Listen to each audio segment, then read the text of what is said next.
and restoring stuff is a classic magic trick. There's so many different versions out there with newspapers and dollar bills, and I love this version. This is so organic.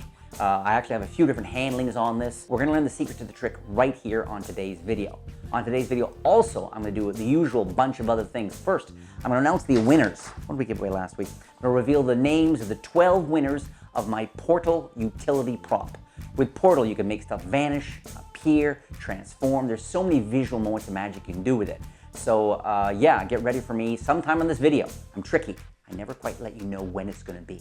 But sometime in this video, I'm going to announce the names of all 12 winners of Portal. If your name is one of the ones mentioned, make sure you send your name and shipping address to my team at contact@sankeymagic.com, okay? We're also going to have the question of the week. Every week I post a question. You put your comment, you put your answer down below, and you're going to automatically enter into a contest. For this week, I'm going to be giving away 12 of my extremely ambitious project. Ambitious card, as you might know if you've been in Magic for 6 minutes, Ambitious card is one of the most popular, most performed card tricks in the world. A lot of people know a fair bit about it, but I years ago developed this project that really drills down into it in a whole new way. Really unleashes what I think is the power of the Ambitious card. So I'm going to give away 12, and to enter the contest, it's free. And if you win, we ship it to you free. All you have to do is leave a comment down below.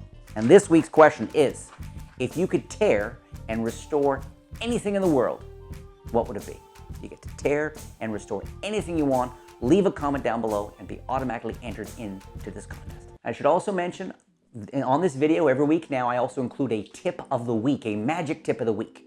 Some bit of insight that I've learned having performed around the world or created a whole bunch of tricks. Some creative tip, some performance tip, a practice tip, something like that. On this video, do not miss this week's tip of the week. What I'm going to do is create the illusion, and I think you'll agree, it looks very convincing, the illusion of taking one of the flaps and tearing it off.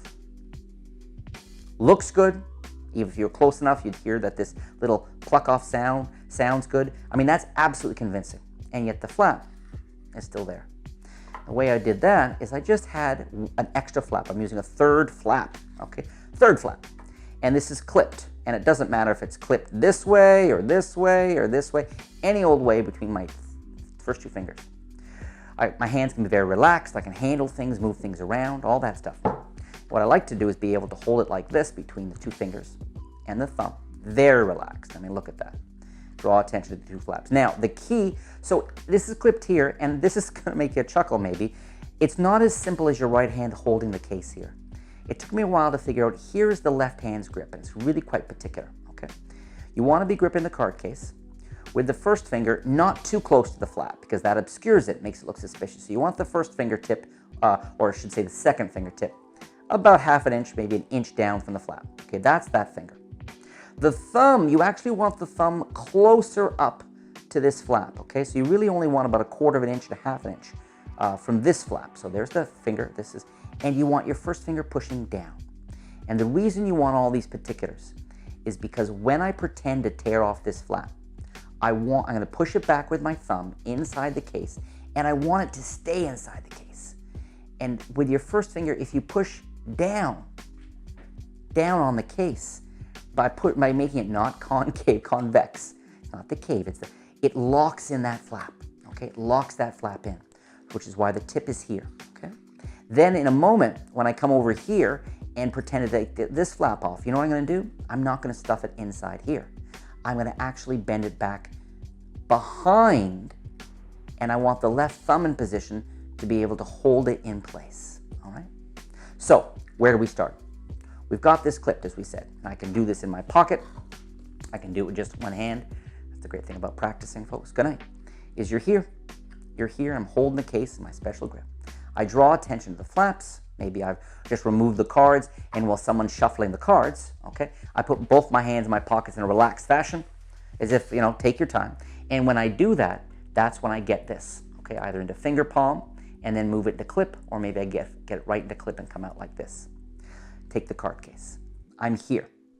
I come over, and as my first two fingers block the front, my thumb is going to be the one to push it inside, and I lock it by pushing down with the tip of my fingers, we said, right? So first, I'm here, lock it in, wiggle a bit, and my thumbnail is going to make this sound. I'll bring it up to the mic here. Okay. That false tearing sound. All these little details work beautifully together. And boy, there's no question I tore off the flap. The hand looked empty, off came the flap. That's absolutely convincing. Now I take this and I can either put it in my mouth, or what I often do in performance is I put it in my pocket. And as I go to my pocket, all I do is put it back in clip, drop it in the pocket, and come forward. And it's still in clip, which means I can come over a second time to the second flap, push this with my thumb behind, right? But I come over here and boy, it looks good. As I do this, tear it off, there's the second flap. That is absolutely convincing. So I've used the same piece twice to make it visually look like it. I made sure my angles are good. One's tucked inside, one's behind. So only on my far right will maybe somebody see if they're literally behind me. And if, as long as I keep it moving, the white on white, everything looks like nothing. It's nothing to see. And I put this in my pocket as well, this time legitimately come out with an empty hand. And so that really sells the idea the two flaps went inside. Then as I come up here and close this, I'm going to move from this position sort of up here. And in this larger action, it's very easy for me to push this flap inside the case, or notice I could even close up the case, okay? Give it a shake, and only now it's still outside the case. But when I open this up, of course, I can open that one there, and then apparently open this one, but actually bring it up from outside, okay? Or, since option B was as I closed the case up, as I came up here and sort of turn this with my left thumb, I can just let this open up here, and then with my right thumb stuff it down inside, and that way I can show it on all sides. Do this kind of action until the cops show up, or whatever, open up and show the two flaps. Here they are. Without further ado, I hope I mentioned your name here. These are the 12 winners of my Portal Utility Prop, or gimmick, depending on your languaging. If you won, as always, send your name and your shipping address to contact@sankeymagic.com. Here they are. The 12 winners of this week's prize are Michael Floyd. That first two names, his last name is kind of thing. Michael Floyd, the Boda. I don't know. Michael Floyd, the Mighty Noob. Yes, you, the Mighty Noob, N-O-B. You won. Gabriel Brindle. Gabriel Brindle. Johnny Tomorrow. I'll call ya tomorrow. Sorry, Johnny Tomorrow. Hairy Face. I shit you not. Some guy's name is Hairy Face, or girl. I hope it's a guy. Hairy Face, you won. Bobby Hocraffer. Bobby Hocraffer, you won. Empty Hands. Oh, I like that. My hands are empty. Nice. Empty Hands, you won. Mark Isles.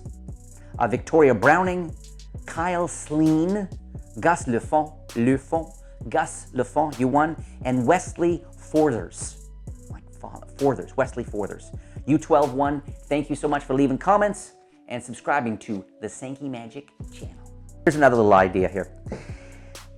Taking these and putting them in my pocket and then they reappear there, of course, still raises the question in a sense, or could, can I check your pocket? There's that notion.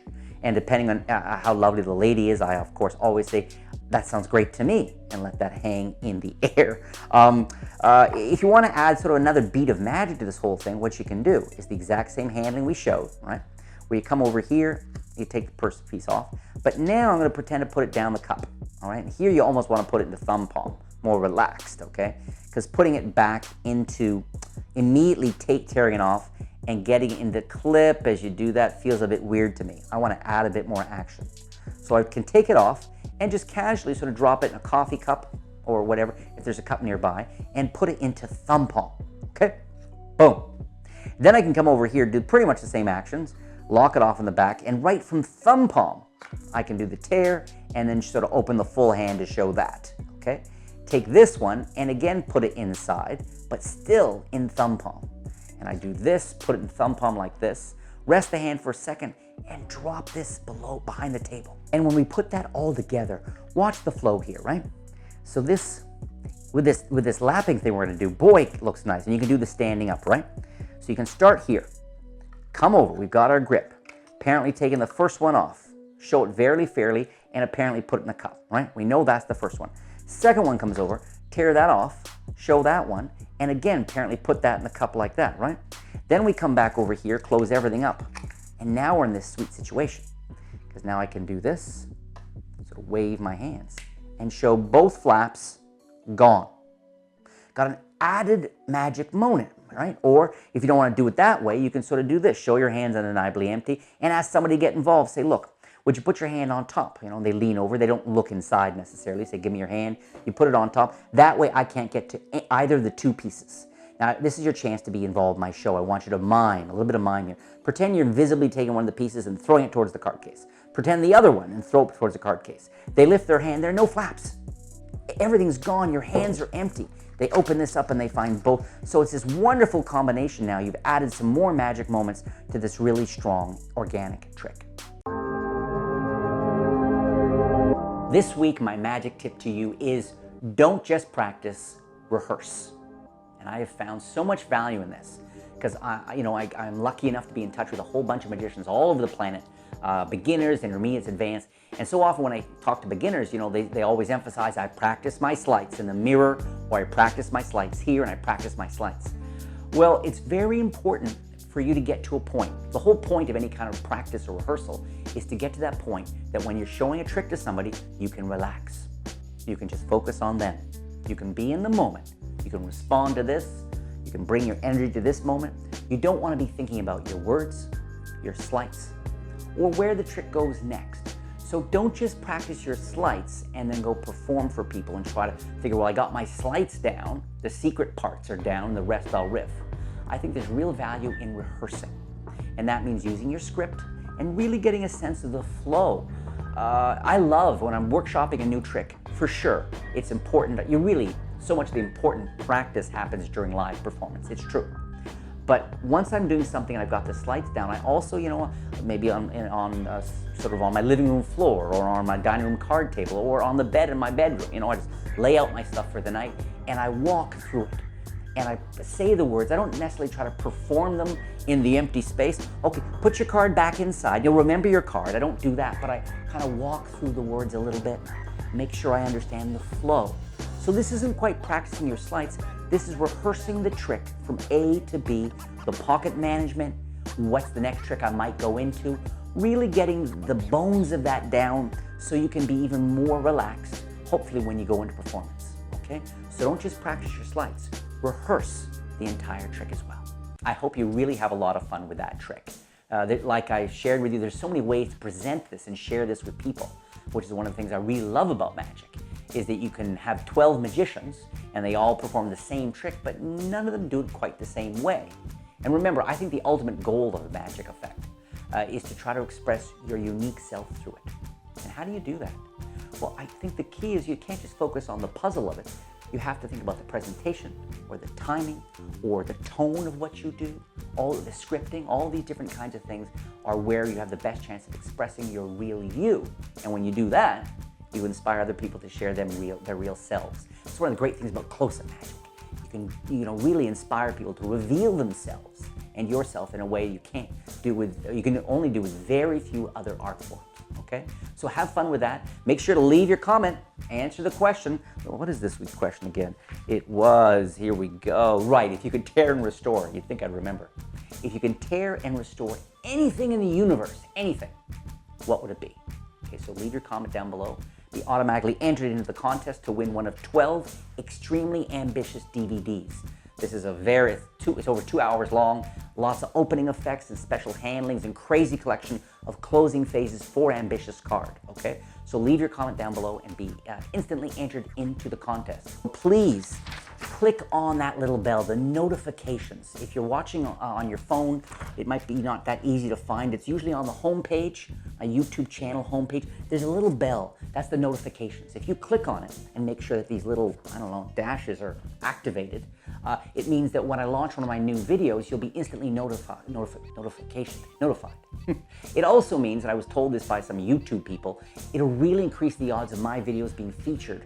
It'll really help me get to that next level and be featured on recommended, these kinds of things as well. So please, if you groove what I do, a longtime fan, click the notifications, please. Thank you. Booyah!